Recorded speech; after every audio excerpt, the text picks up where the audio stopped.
Hello everyone and welcome back to my channel. My name is Alec Reed, this is my channel Alec Reads, and today we are reading Marriage, a Heartstopper fanfiction by heartstopper_fan22 on Wattpad. Today we are reading chapter 55, Double Date, and I do want to put a little trigger warning. There is mentions of self-harm. I also want to say, sorry for not posting yesterday. My computer was just completely... I don't even know how to explain. Like, it just would not post the video. So, we're doing that today. Sorry that it's a day late. I will still be posting tomorrow's video tomorrow. So, be ready for tomorrow. I know, 2 videos in a row. Lucky but unlucky. So, yeah, trigger warning. I have other videos, so, you can always click off and watch one of those. I never want you guys to feel like you have to watch all of the videos, especially if you can't handle self-harm or eating disorders or things like that. There has been certain books where I can't even read them because of trigger warnings that I myself have. So take care of yourself, drink water, eat food, be safe. But anyway, let's jump right into the video. Chapter 55, Double Date. Mixed perspective.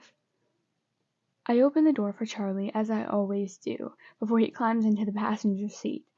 My heart flutters and I feel a warmth when he's with me in the car.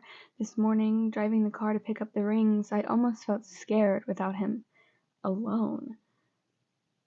I've always felt kind of scared and anxious when I'm not with Charlie, but this past few days, I feel like I can't even be away from him for a second. When I went and picked up the flowers the other day, my hands were trembling and I couldn't take my mind off Charlie, not even for a second.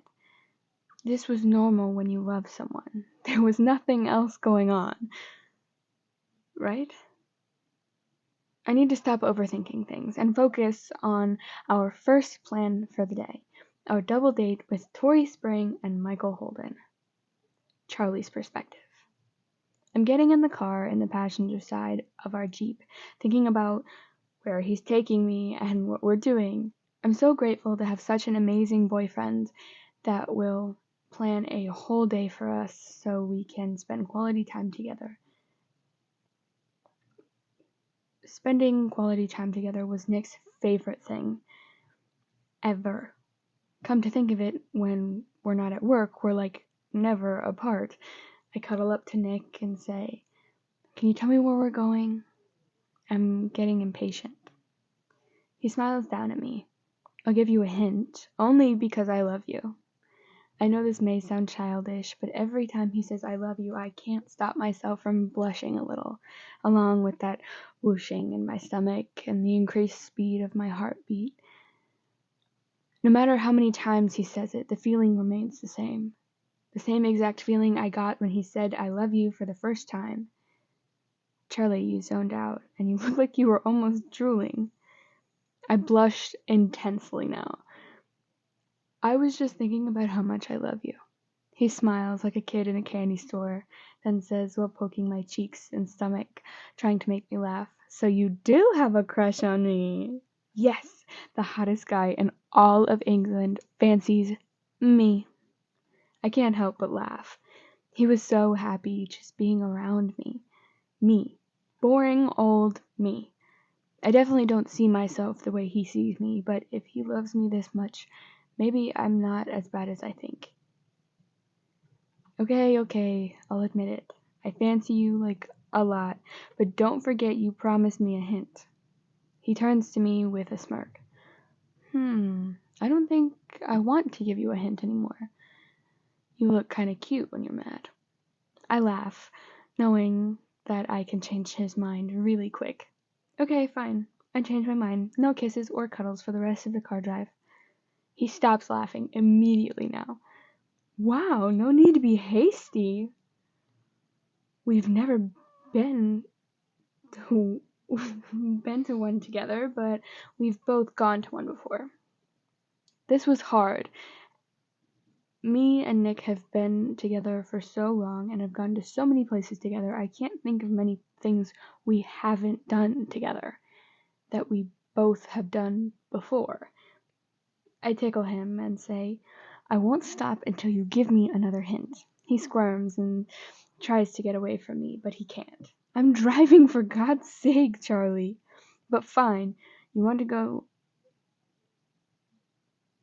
to one 5 years ago for a school field trip. Who does Nick think I am? Albert Einstein? I can't remember what field trips I went on in high school. Nice hint, I say in a sarcastic tone, accepting my fate that I'll just have to wait and see for myself. A few minutes go by and I spot a large amusement park and Nick pulls into the driving lot. For the first time in a long time, I don't feel worried or anxious about being in a setting with food everywhere. I've been working on getting better for me and Nick's future, and I'm actually improving. Although eating here might be intimidating, I want to try. Nick then says as we pulled up, I also have another surprise. I turned into his arms to hug him. Nick, this is amazing. I'm really excited. I don't need another surprise. He then kisses the top of my head and says, Are you sure? Then he points behind me, and when I turn around, I see Tori. She's been on a business trip for a few weeks, and it was my first time relapsing without her. I've always thrived off of her support and really struggled without her. I ran over and hugged her tight. She didn't hug me back because she only hugs people when she thinks it's necessary. Charlie, don't be a drama king. It's only been a few weeks. I didn't say anything, but I didn't stop hugging her either. I needed her. I finally let her go, and she locked eyes on my wrist. Immediately. I don't blame her. The cut was massive, very deep, and I was wearing a t-shirt. She doesn't say anything. Then she springs forward and hugs me tighter and more passionately than she ever has before. Charlie, can we talk for a second? She pulls me by the hand away from Michael and Nick, trying not to embarrass me in front of them, when in fact they both obviously know. Charlie, that's not okay. I've never seen such a cut on someone's wrist. Ever. I look down, avoiding eye contact with her. I'm speechless. I think you need to go to the mental hospital again. Those words made me sick to my stomach. I never want to go back there. I never want to be in that mindset again. Trust me, Tori, it's not necessary. She looks at me angry. What do you mean it's not necessary? Look at your bloody wrist. You're lucky you're not in the hospital right now. I look down at my wrist, shamefully, then respond. I know how this looks. But long story short, I broke a glass. I was having a terrible day. Then when I was picking up the glass, I felt the sharp tip and I cut my wrist, but I never intended to kill myself or go that deep. It's just the glass was so sharp, and when I dragged it across my skin, it tore it open. I didn't know that would happen. Tori, I promise, I'm really trying to get better. She hugged me again and said, Okay, let's go. But, Charles, don't ever do that again. I nod my head in agreement. Chapter 56. Roller Coasters. Nick's perspective. Tori had pulled Charlie away, but we all knew what the discussion was about. It was blatantly obvious. I was talking small talk with Michael, but I couldn't help myself to feel flustered about Charlie. I know he doesn't think this, but he helps me more than I think I help him. I need him. He makes me feel more comfortable and safe. When he's not around, I feel uneasy and anxious. I start looking around the bush to see if Charlie was almost done talking with Tori. I'm so happy she's back. He loves her so much and has always needed her support. I still couldn't wrap my head around that today was the day I was going to propose to Charlie. I know he is going to say yes, but it is still nerve-wracking. I needed to make this day as perfect as possible. No pressure, right? But honestly, any day with Charlie is special. So I think everything will turn out alright. Before Charlie came back, I needed to quickly text my mom to make sure that the picnic in the field outside my house is set up with the special flower arrangements that I know Charlie will love. My tall, skinny boyfriend comes back into sight and I can't take my eyes off him. He is the most handsome guy I have ever seen, with his curly black hair that shines in the sun, his dimples that crease extra hard when he smiles a true smile, his style that matched his personality perfectly, his bright blue eyes that look like water that belongs to a perfect beach. "What game are we doing first?" Charlie says with a smile before reaching his hand out to grab mine. "No games. That's weak. Let's hit our first roller coaster," Michael says with an enthusiastic tone. Charlie almost looks seasick at the mention of a roller coaster. Was he scared of rides? "Charlie, are you scared of roller coasters?" I say. Maybe just a little," he replies. Tori bursts out laughing. "Just a little?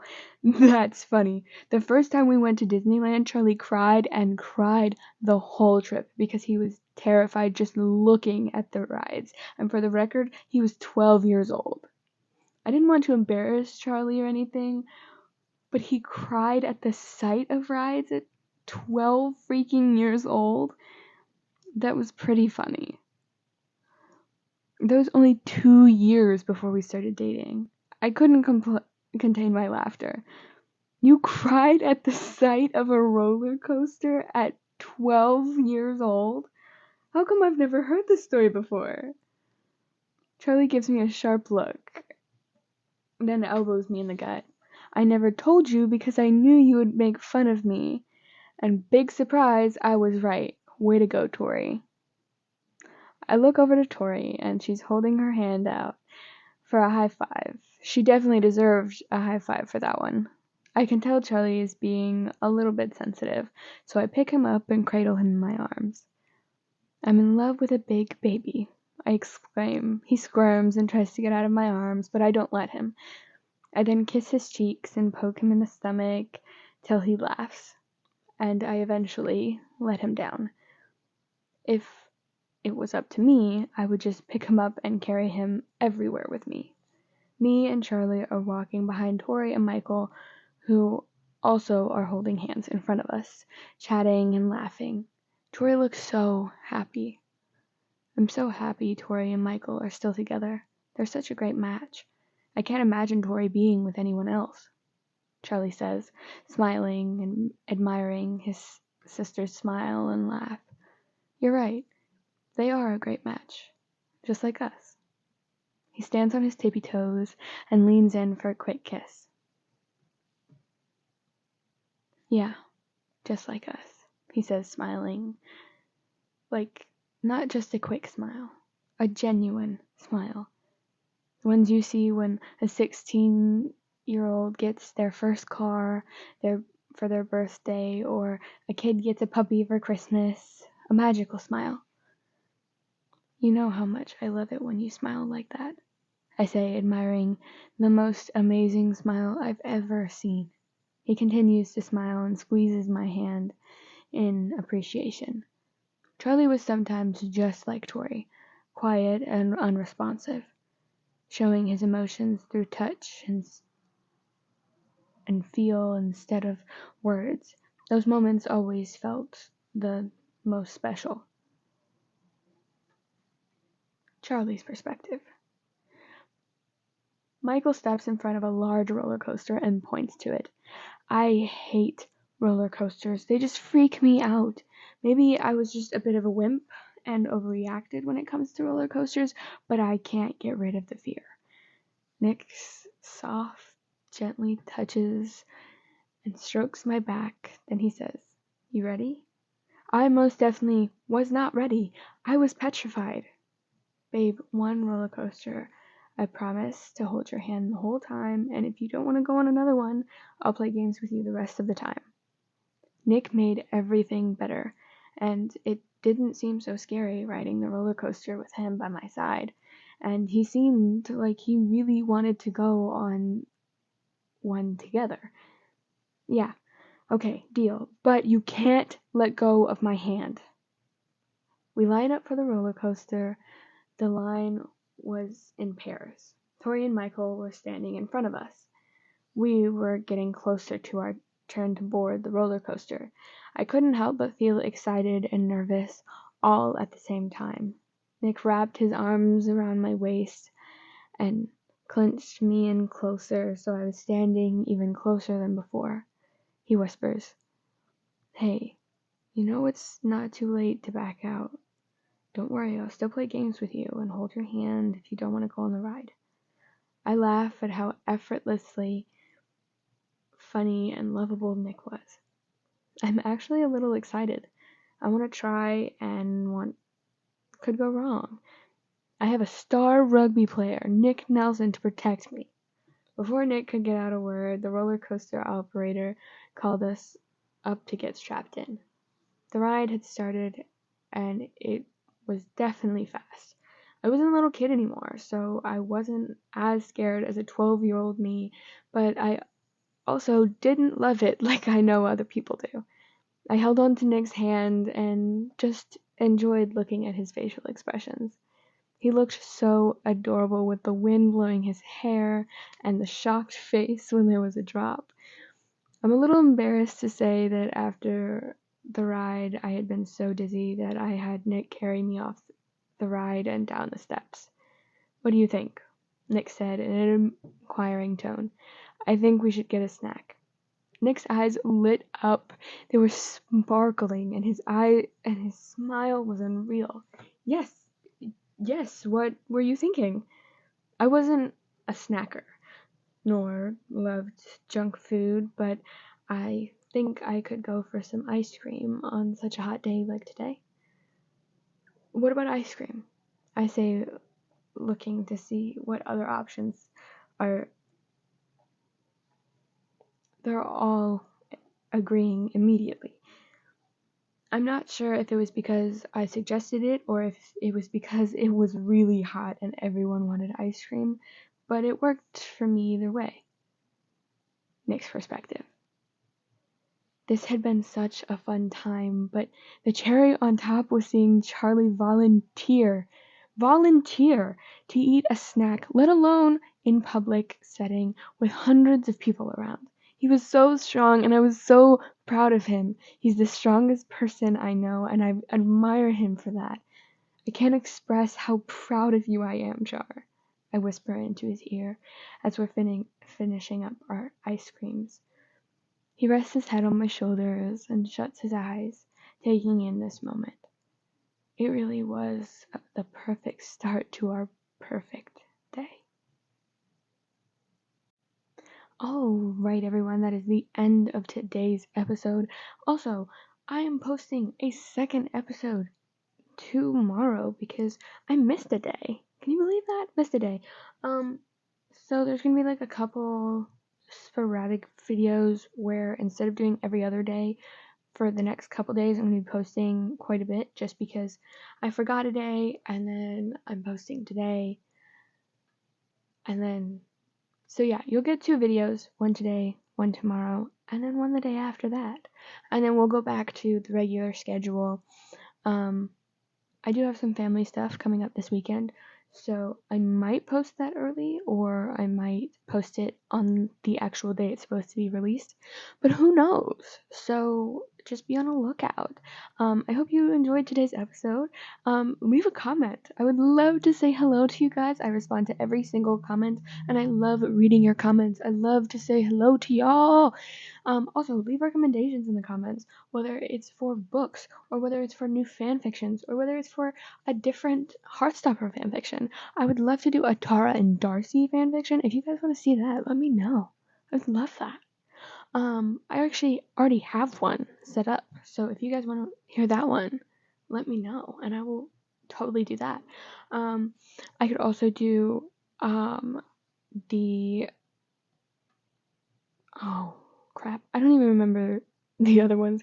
So leave recommendations. I would love recommendations. I also have a work email that is in the description. It's, Reeds, spelled REEDS, and then Alec, ALEC, @gmail.com. All lowercase. But I would love for you guys to email me. I would love to talk to you guys. Or you guys could just ask questions like what kind of microphone I use, what's my setup, things like that, and I'd be happy to answer. You could also feel free to reach out and let me know what I could do better. If you want trigger warnings further in advance, if you want trigger warnings per chapter, then email me or leave a comment and let me know. I would love to do that. But anyway, good morning, good afternoon, or good night. I will see you in the next episode. Bye, ladies, gentlemen, and everything in between. Bye, friends. See you in the next episode.